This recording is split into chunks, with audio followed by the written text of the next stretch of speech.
Hello my dear student, कैसे हैं आप लोग और कैसी चल रही है आप लोगों की तैयारी। आज हम इस वीडियो में क्लास 12 नागरिक शास्त्र का अध्याय 2 लेकर आए हैं, जिसका नाम है सत्ता के वैकल्पिक केंद्र। इससे पहले हमने चैप्टर 1 का वीडियो बना दिया है, जिसका नाम है दो ध्रुव्यता का अंत। ये सेकंड चैप्टर का वीडियो है और आज के इस वीडियो में पूरा अध्याय खत्म होने वाला है। एक ही वीडियो में जो आपका सेकंड चैप्टर है अध्याय 2, इस वीडियो का सारा एक्सप्लेनेशन आज की इस वीडियो में करेंगे।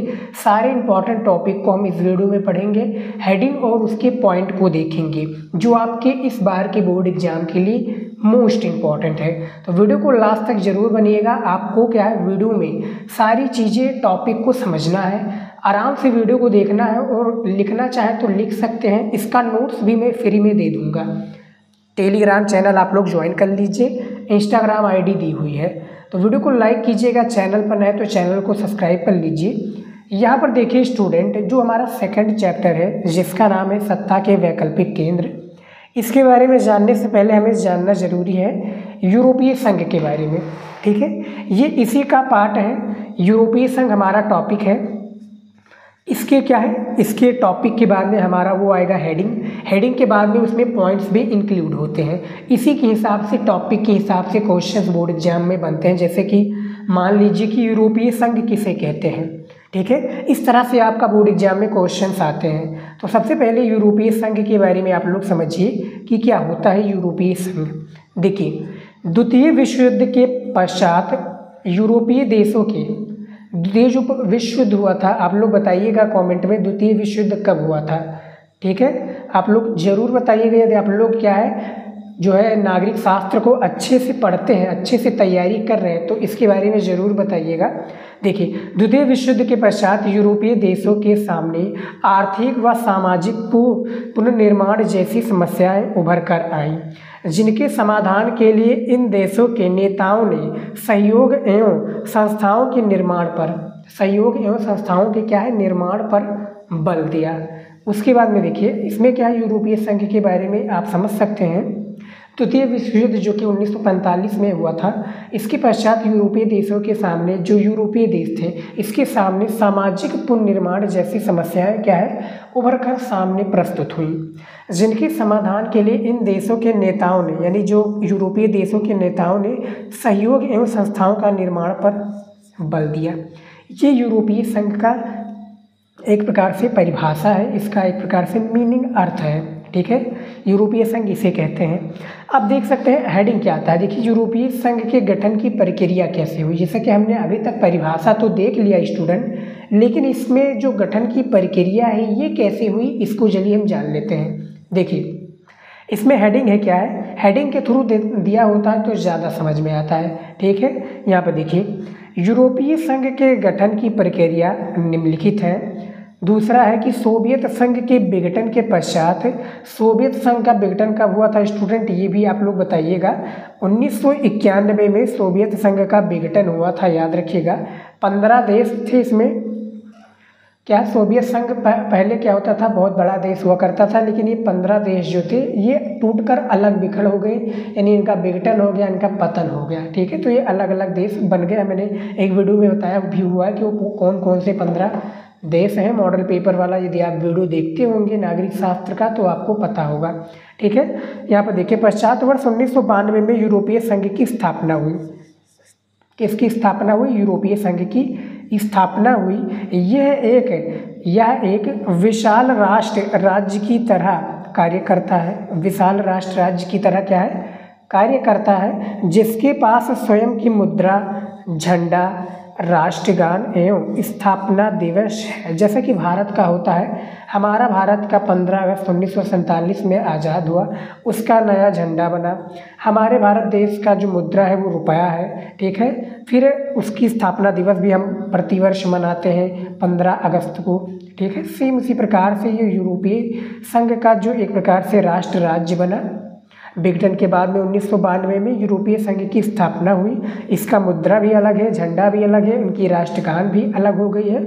और इनको प्रतिवर्ष जो दिवस होता है, जो कि स्वतंत्रता दिवस कहते हैं, ठीक है, या दिवस होता है स्थापना दिवस, उसको भी ये लोग मनाते हैं। ठीक है। तो ये यूरोपीय संघ की गठन की प्रक्रिया यहाँ पर आप लोग देख सकते हैं, 2 पॉइंट में मैंने दिया हुआ है।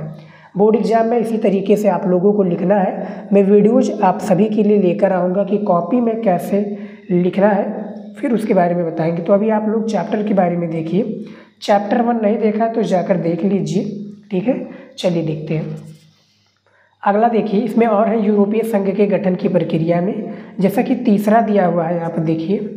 तीसरा क्या दिया हुआ है कि यूरोपीय देशों की अर्थव्यवस्था के पुनर्गठन में मार्शल योजना क्या आते हैं, देखिए मार्शल योजना के अंतर्गत वर्ष 1948 में, यहाँ पर देखिए वर्ष 1948 में यूरोपीय आर्थिक सहयोग संगठन की स्थापना की गई। जो यूरोपीय आर्थिक सहयोग संगठन है इसकी बेसिकली क्या की गई, स्थापना की गई। कब की गई, 1948 में। किसके अंतर्गत जो वर्ष है मार्शल योजना के अंतर्गत। यहाँ पर देख सकते हैं वर्ष जो है 1948 में यूरोपीय आर्थिक सहयोग संगठन इसकी क्या हुई, स्थापना हुई। समझ में आ गया। उसके बाद में देखिए चौथा नंबर जो पॉइंट है, राजनीतिक सहयोग की दिशा। राजनीतिक सहयोग की दिशा, इसमें मैं थोड़ा और इंक्लूड कर दूं। देखिए राजनीतिक सहयोग की दिशा में वर्ष 1949 में यूरोपीय परिषद तथा वर्ष 1957 में यूरोपियन इकोनॉमिक कम्युनिटी की स्थापना हुई। यूरोपियन इकोनॉमिक कम्युनिटी की क्या हुई, बेसिकली स्थापना हुई। तो ये 4 पॉइंट है जो कि यूरोपीय के गठन की प्रक्रिया में शामिल है। मान लीजिए कि ये क्वेश्चन आ जाता है। क्वेश्चंस देखिए टॉपिक से ही आपके बनते हैं, जैसा कि मैंने शुरू में बताया था कि शुरुआत में जो आपका टॉपिक में क्वेश्चन बनेगा कि मान लीजिए क्वेश्चन पूछ लिया जाए कि यूरोपीय संघ के गठन की प्रक्रिया को सविस्तार समझाइए या प्रक्रिया का वर्णन कीजिए, तो आपको क्या है लघुत्तरीय में पूछा जाएगा 6 नंबर के क्वेश्चन में। तो आपको इन चारों टॉपिक के बारे में डिटेल में बताना पड़ेगा। यानी हेडिंग के बारे में आप ऐसे हेडिंग के बारे में दे सकते हैं जैसा कि यहाँ पर दिया हुआ है। समझ में आ गया। जब आप ऐसे देंगे तो एग्जामिनर को भी ज़्यादा समझ में आएगा और आपको लिखने में भी मज़ा आएगा, ठीक है। क्योंकि कहा गया है जब एग्जामिनर समझेगा आपके कॉपी को, आपको देखेगा, आपके जो लिखा है आपने कॉपी में, आपने क्वेश्चन का आंसर सही से दिया है, उसमें लिखा है, राइटिंग से लिखा है, तभी एग्जामिनर आपके क्वेश्चन के आंसर को पसंद करेगा और आपको अच्छे मार्क्स प्रोवाइड करेगा। इसीलिए मैं कहता हूँ इसका नोट्स भी आप लोग तैयार कर लीजिए। नोट्स कैसे दिया जाएगा आपको मैं आगे वीडियोज में बताऊँगा, ठीक है। देखिए अब आ जाता है यूरोपीय संघ का प्रभाव। ये भी आपका यूरोपीय संघ से जुड़ा टॉपिक से ये एक प्रकार से हेडिंग है, यूरोपीय संघ का प्रभाव। इसमें भी जो 2 पॉइंट है, 2 पॉइंट इसमें भी इंक्लूड है। देखिए कौन कौन सा है। यूरोपीय संघ की सैन्य शक्ति विश्व की दूसरी सबसे बड़ी शक्ति है। जो यूरोपीय संघ की सैन्य शक्ति यानी मिलिट्री आर्मी, यानी आर्मी या मिलिट्री सेना कहते हैं ना, उसी की शक्ति विश्व की दूसरी सबसे बड़ी शक्ति है, जिसका कुल रक्षा बजट अमेरिका के पश्चात सबसे अधिक है। अमेरिका सबसे फर्स्ट में आ जाता है, इसके बजट के हिसाब से सबसे अधिक है, यानी बजट अमेरिका के पश्चात सबसे अधिक, यानी सेकंड पर यही आता है यूरोपीय संघ की बजट, ठीक है, सबसे अधिक यही आता है। दूसरा पॉइंट है इसमें, यूरोपीय संघ की अर्थव्यवस्था वर्ष 2005 में विश्व की सबसे बड़ी अर्थव्यवस्था थी। यूरोपीय संघ क्या है, यूरोपीय जो संघ है सत्ता के वैकल्पिक केंद्र में, यूरोपीय संघ का जो बजट है प्यारे विद्यार्थी, ये 2005 में क्या है, विश्व की यानी वर्ल्ड की सबसे बड़ी अर्थव्यवस्था यानी इकोनॉमिक व्यवस्था थी। समझ में आ गया। ये यूरोपीय संघ का प्रभाव है। इसको भी आप लोग लिख लीजिए, कॉपी में लिख लीजिएगा, नहीं तो आप समझ लेंगे तो ज़्यादा बेटर रहेगा। आप अपने हिसाब से भी कॉपी में लिख सकते हैं शब्दों में, ठीक है। और प्यारे स्टूडेंट आपसे रिक्वेस्ट है, आपसे काफ़ी लोग जो है यानी काफ़ी स्टूडेंट देखते हैं, 82% स्टूडेंट ने वीडियो को देखते हैं लेकिन हमारे चैनल को सब्सक्राइब नहीं करते। सिर्फ 15% चैनल को हमारे सब्सक्राइब किए हुए हैं। तो प्लीज़ यार आप लोग कर लीजिए, 1 ही सेकेंड लगता है चैनल को सब्सक्राइब करने में, कर लो, आपका कोई टाइम वेस्ट नहीं होगा। मैं ऐसे ही इंपॉर्टेंट वीडियो आप सभी के लिए लेकर आता रहता हूँ, ठीक है। उसके बाद में देखिए दक्षिण पूर्वी एशियाई राष्ट्रों का संगठन, ये हमारा टॉपिक है जो कि मोस्ट इम्पॉर्टेंट टॉपिक है आपके सेकंड चैप्टर का, दक्षिण पूर्वी एशियाई राष्ट्रों का संगठन। इसमें पॉइंट देखिए क्या है, वर्ष 1967 में इस क्षेत्र के 5 देशों में बैंकॉक घोषणा पत्र पर हस्ताक्षर करने वाले देश हैं। इस वर्ष 1967 में इस क्षेत्र के 5 देशों में जो बैंकॉक घोषणा पत्र है ये हस्ताक्षर यानी साइन करने वाले देश हैं इंडोनेशिया, मलेशिया, फिलीपींस, सिंगापुर और थाईलैंड। वर्तमान में इनकी संख्या अब 10 हो गई है। इनका मुख्यालय कहाँ पर है? जकार्ता में है। जकार्ता कहाँ पर है आप लोग कमेंट में बताइएगा। यदि आप लोग पढ़ते हैं हमारी वीडियोज को देखते होंगे तो इसका आंसर आपको पता होगा। ठीक है, इस क्षेत्र में यहाँ पर देखिए हस्ताक्षर करने वाले देश हैं, लेकिन इसमें कौन से देश हैं? इसमें क्या है देखिए, इंडोनेशिया है, मलेशिया है, फिलीपींस है, सिंगापुर और थाईलैंड। वर्तमान में इनकी संख्या अब 10 हो गई है। ठीक है, जो कि सबसे पहला पॉइंट है, ये भी आप लोगों ने समझ लिया है। अब चलिए देख लेते हैं अगला। देखिए इसमें है दक्षिण पूर्वी एशियाई राष्ट्रों के संगठन में हमारा हेडिंग आ जाता है आसियान का उद्देश्य। आसियान के उद्देश्य के बारे में हम जान लेते हैं कि इसका उद्देश्य क्या है। ठीक है, सबसे पहले हमने ये तो जान लिया कि देखिए जो दक्षिण पूर्वी एशियाई राष्ट्रों का संगठन है वो आसियान से ही जुड़े हुए हैं। ठीक है, आसियान ये इस तरह से आप लोग लिखेंगे ASEAN, आसियान। ठीक है, ये आपका अर्थ हो जाता है। अब आसियान का हम उद्देश्य देख लेते हैं। देखिए आसियान का मुख्य उद्देश्य आर्थिक विकास की गति को तीव्र करना तथा इसके माध्यम से सामाजिक और सांस्कृतिक विकास को प्राप्त करना था। इस प्रकार आसियान के प्रमुख उद्देश्य, जो आसियान का प्रमुख उद्देश्य है, कुछ ये है जो है आपका पॉइंट के थ्रू बताया गया है। सबसे पहला पॉइंट है कि दक्षिण पूर्वी एशिया में आर्थिक विकास व परस्पर सहयोग को बढ़ावा देना। आर्थिक विकास और जैसे जो दक्षिण पूर्वी एशिया है, दक्षिण पूर्वी एशिया आप लोग तो जानते होंगे कौन कौन सी एशिया आती है दक्षिण पूर्वी एशिया के अंतर्गत। तो आर्थिक विकास व परस्पर सहयोग को बढ़ावा देना, ये आसियान का उद्देश्य है। दूसरा उद्देश्य है कि इस क्षेत्र में सामाजिक व सांस्कृतिक विकास को बढ़ावा देना। जो सामाजिक व सांस्कृतिक है, सामाजिक एक प्रकार से समाज से रिलेटेड, उस सांस्कृतिक यानी उस जगह, उस जैसे भारत देश में हमारी सांस्कृतिक व्यवस्था पर ज़्यादा जोर दिया जाता है। ठीक है, सांस्कृतिक विकास को बढ़ावा देना, यानी जैसे हमारे भारत देश में क्या है, मान लीजिए स्टूडेंट, ये हमारे भारत देश में जो है भगवान को लोग ज़्यादा मानते हैं। उसके बाद में क्या है, सांस्कृतिक पद्धति से ज़्यादा जुड़े हैं, रीति रिवाज को ज़्यादा मानते हैं। ठीक है, तो इसी रीति रिवाज को अन्य देशों में बढ़ावा देना। ठीक है, इस क्षेत्र में सामाजिक व सांस्कृतिक विकास को क्या है बेसिकली बढ़ावा देना। उसके बाद में तीसरा पॉइंट देखिए, आसियान सुरक्षा समुदाय, आसियान आर्थिक समुदाय एवं आसियान सामाजिक सांस्कृतिक समुदाय का गठन करना, ये भी हो जाता है। तो ये आसियान का उद्देश्य है, जो कि देख सकते हैं क्वेश्चंस ऐसे ही पूछे जाएंगे। यदि आप हमारे पिछले साल के स्टूडेंट हैं तो आपको पता होगा, जो हमारे पिछले साल के स्टूडेंट हैं, मॉडल पेपर में हमने इसी तरीके से चैप्टर वाइज इंपॉर्टेंट क्वेश्चंस को तैयार करा दिया था और काफ़ी अच्छा उन लोगों का रिस्पांस आया था रिजल्ट के बाद में कि सर मेरा 85% आया, किसी का 92% आया, किसी का आया 78%, किसी का आया 86%, यानी 70 से ऊपर थे, नीचे कोई बच्चा नहीं था हमारे इस चैनल का। तो आप लोग भी मेहनत कीजिए, नामुमकिन कोई भी है, 100 में से आपको नागरिक शास्त्र में 100 नंबर लेकर आना है। ठीक है स्टूडेंट, तो ये कोई बड़ी बात नहीं है। टारगेट अपना आप लोग फिक्स रखिए, आप कितना नंबर आता है वो आपकी मेहनत पर डिपेंड करता है। ठीक है, तो मेहनत कीजिए। और आसियान का उद्देश्य हमने बता दिया है, लिखना चाहे तो लिख सकते हैं, नहीं तो मैं मॉडल पेपर आपको मैं नोट्स आपको दूंगा तो उस पर तैयार कर लीजिएगा। नोट्स आपको कहाँ पर मिलेगा? आपको नोट्स मिलेगा हमारे व्हाट्सएप चैनल पर मिल जाएगा, नहीं तो इंस्टाग्राम पर आईडी दी हुई नीचे, वहाँ पर आइए मैसेज कीजिए, हम आपको दे देंगे। ठीक है, अब हम देख लेते हैं आसियान के अंग।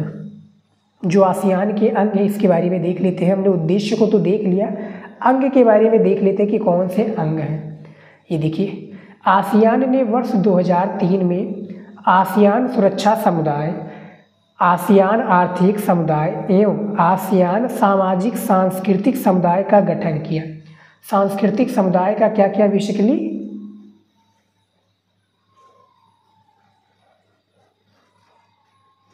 गठन किया। ठीक है, ये आसियान के अंग हैं। ठीक है, समझ में आ गया? देख सकते हैं, आराम से वीडियो को देखिए स्टूडेंट क्योंकि ये आप लोगों के लिए समझना बहुत ज़्यादा इम्पॉर्टेंट है। जब आप समझ लेते हैं तो आपके लिए सारी चीज़ें जो हैं आसान लगने लगती हैं। समझ में आ गया हमारे प्यारे विद्यार्थी। अगला देखिए, चीनी अर्थव्यवस्था का उत्थान, जो कि ये टॉपिक में हमारा आ जाता है, चीनी अर्थव्यवस्था के उत्थान में। ये भी टॉपिक काफ़ी ज़्यादा इम्पॉर्टेंट है आपके सेकंड चैप्टर में। देखिए इसमें क्या है, देखिए मैं पॉइंट के थ्रू बताया हूँ ताकि आपको ज़्यादा समझ में आए, और जब आपका पेपर में ये सब क्वेश्चंस आए तो आप उसी के हिसाब से जब आप समझे रहेंगे तो अपने शब्दों में भी लिख सकते हैं। देखिए, चीन की अर्थव्यवस्था सोवियत मॉडल पर आधारित थी। चीन की यानी जो हमारे पड़ोसी देश है भैया, चीन, चाइना जिसको कहते हैं, चीन की अर्थव्यवस्था सोवियत मॉडल पर आधारित थी। पूंजीवादी दुनिया में इसका कोई संबंध नहीं था। जो पूंजीवादी दुनिया था इसमें इसका बेसिकली कोई भी संबंध क्या था, नहीं था। ठीक है, इसमें और भी है, ये देखिए संबंध नहीं था। दूसरा है इसमें, वर्ष 1948 के बाद चीन की आर्थिक सफलता इसके महाशक्ति के रूप में, 1948 के बाद जो चीन की आर्थिक सफलता है इसमें इसके जो महाशक्ति के रूप में उभरने की मुख्य वजह जो है रही, इसकी मुख्य वजह यही रही। ठीक है, चीनी अर्थव्यवस्था के उत्थान में। अब देखिए इसमें जो हेडिंग्स आ जाते हैं, चीन की नवीन आर्थिक नीति, चीन यानी चाइना की जो नवीन आर्थिक नीति है ये क्या है, इसके बारे में आप लोग समझिए। देखिए इसमें भी कुछ मैंने पॉइंट के थ्रू समझाया है, पॉइंट के थ्रू समझिए और लिखते चलिएगा, आप लोग लिखने चाहिए तो। देखिए, चीन में वर्ष 1982 में कृषि का तथा इसके पश्चात वर्ष 1998 में उद्योगों का निजीकरण किया गया। उद्योगों का क्या किया गया, बेसिकली निजीकरण किया गया। ठीक है, चीन में वर्ष 1982 में कृषि का तथा इसके पश्चात वर्ष 1998 में उद्योगों का निजीकरण किया गया। दूसरा पॉइंट इसमें दिया हुआ है कि चीन में आर्थिक सुधारों हेतु खुले द्वार की नीति की घोषणा वर्ष 1978 में। सबसे पहला स्टूडेंट ये भी क्वेश्चन खासकर आपके बहुविकल्पीय में पूछे जाते हैं कि खुले द्वार की नीति सबसे पहले किस देश ने अपनाई, तो वो चीन हो जाएगा। ठीक है, वर्ष 1978 में तत्कालीन नेता देंग, यहाँ पे देखिए श्याओपिंग द्वारा की गई चीन की आर्थिक सुधार है तो खुले द्वार की नीति, ठीक है, द्वारा की गई।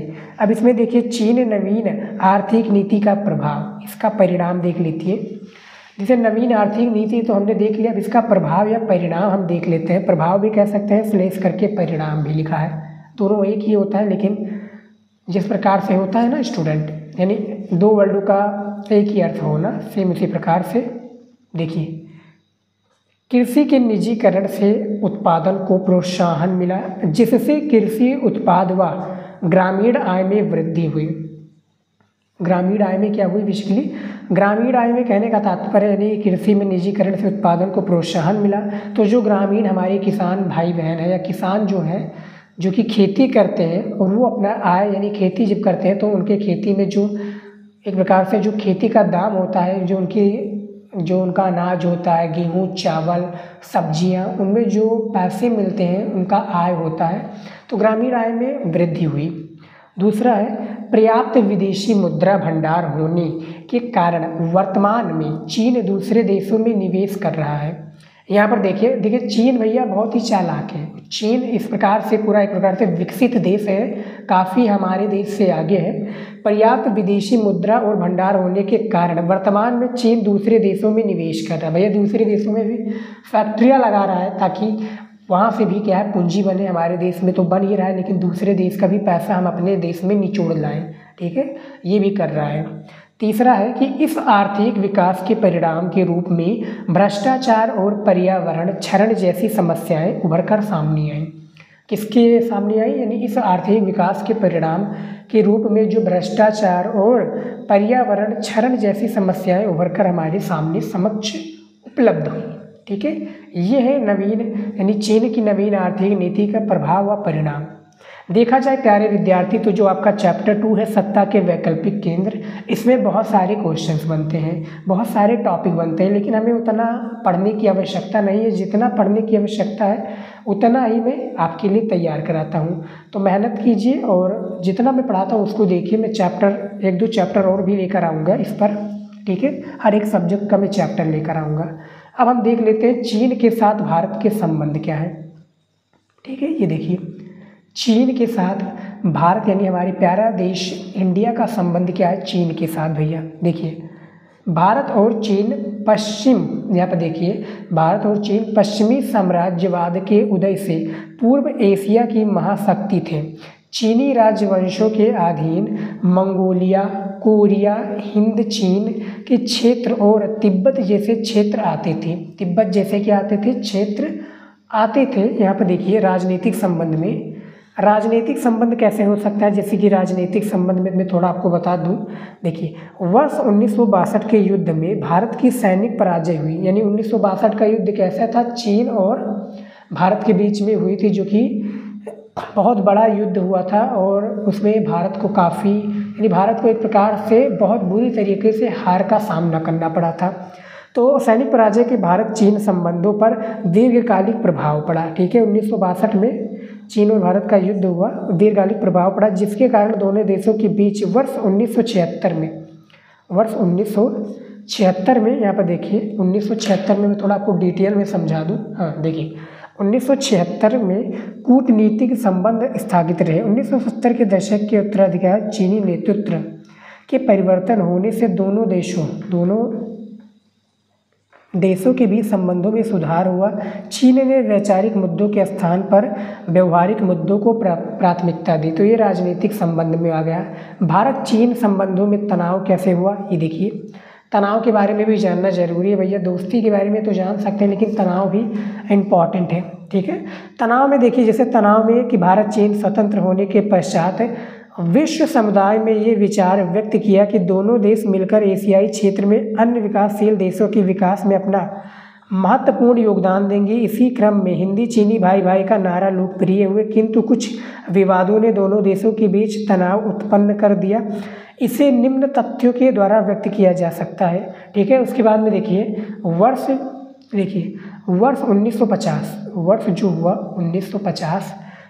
1950 में चीन द्वारा तिब्बत पर अधिकार करने व भारत चीन सीमा पर बस्तियां बनाने के प्रयास, दोनों देशों के बीच संबंधों में तनाव हुआ, ठीक है। और 1962 में चीन का युद्ध हुआ, यानी भारत और चीन का युद्ध हुआ। और अरुणाचल प्रदेश के कुछ क्षेत्रों में, लद्दाख के अक्साई चीन क्षेत्रों में दोनों देश के स्वामित्व के दावों को लेकर हुआ, यानी बवाल हुआ एक प्रकार से। तो जो है भैया, जो हमारा अरुणाचल प्रदेश राज्य है और जो लद्दाख वाला है, जो अक्साई चीन के नाम से आता है, तो उनमें भी क्या एक प्रकार से तनाव देखने को मिला।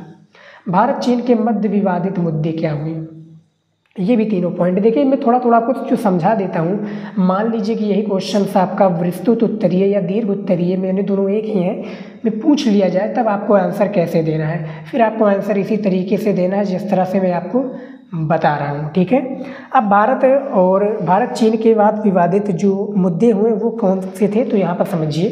देखिए, कुछ लोगों द्वारा वर्ष 1998 में भारत के परमाणु हथियार परीक्षण को चीन से खतरे के संदर्भ में उचित ठहराया जाना, फिर पाकिस्तान के परमाणु हथियार कार्यक्रम में चीन द्वारा सहायता किया जाना, जिसे सुरक्षा की दृष्टि से उचित नहीं माना जाता है, ठीक है। और इसके अतिरिक्त बांग्लादेश और म्यांमार में चीन के सैनिक संबंधों को दक्षिणी एशिया में भारतीय हितों के विरुद्ध माना जाता है। तो ये भारत चीन के मध्य विवादित जो मुद्दे हैं भैया, ये मुद्दे भी हमने बता दिए हैं। आई होप कि आप लोगों ने हमारे लैंग्वेजेस, हमारी भाषा या हमारी बोली को जो हमने बोला है उसको सुना होगा, और यदि आपने सुना है तो उसको समझ लीजिए, ठीक है। अब हम देख लेते हैं भारत चीन संबंधों में सुधार क्या हुआ, ठीक है। ये भी हमारा एक प्रकार से हेडिंग है, पॉइंट, ये हमारा टॉपिक नहीं है, हेडिंग समझ लीजिए, जो कि भारत के संबंधों में हेडिंग इसमें इंक्लूड है। देखिए, हेडिंग कौन सा है, पॉइंट के थ्रू है। वर्ष 1988 में भारतीय प्रधानमंत्री राजीव गांधी के चीन दौरे से दोनों को संबंध सुधारने का अवसर मिला। 1975 की जो प्रधानमंत्री हैं, स्टूडेंट आप लोग बताइएगा, इंदिरा गांधी जी हो जाएंगी। उसी 1964 से पहले हमारे जवाहरलाल नेहरू जी हो जाएंगे। उसके बाद में 1988 के बीच में, जो कि इंदिरा गांधी के शायद पुत्र हैं, भारतीय प्रधानमंत्री राजीव गांधी जी चीन के दौरे पे दोनों देशों के संबंध में सुधारने को अवसर मिला। ठीक है। दूसरा पॉइंट है कि भारत और चीन के बीच व्यापार वर्ष 1999 से लगातार 30% की वार्षिक दर से बढ़ रहा है। वार्षिक दर से क्या है, बढ़ रहा है। उसके बाद में देखिए, भारत और चीन के बीच व्यापार में 1999 में, यहाँ पर आप समझिए, 30% की वार्षिक दर से बढ़ रहा है। तीसरा है, सुधारों के इन प्रयासों से चीन के साथ संबंधों को नई दिशा मिली। चीन के साथ संबंधों में बेसिकली क्या हुई प्यारे विद्यार्थी, नई दिशा मिली। ये भारत चीन संबंधों में सुधार का व्याख्या है, जो कि मैंने 3 पॉइंट बताया है। और भी पॉइंट है, लेकिन आप इतना लिख देंगे तो पर्याप्त रहेगा। समझ में आ गया। तो ये हमारा सेकंड जो चैप्टर था, सेकंड चैप्टर क्या था, सत्ता के वैकल्पिक केंद्र। ठीक है। इनके बारे में मैंने बता दिया, पूरा इसका व्याख्या कर दिया, इसके इंपॉर्टेंट टॉपिक को बता दिया है। आई होप कि आपको समझ में आया होगा। सारी चीज़ें मैंने डीपली समझाने का प्रयत्न किया है। आई होप कि आपको अच्छे से समझ आया होगा। समझ आया तो वीडियो को शेयर कर दीजिए अपने दोस्तों के पास, और वीडियो को लाइक कर दीजिए ताकि हमें मोटिवेशन मिले ऐसे ही वीडियो बनाने के लिए। और चैनल को सब्सक्राइब कर लीजिए प्यारे विद्यार्थी, 1 ही सेकंड का समय लगता है। जय हिंद।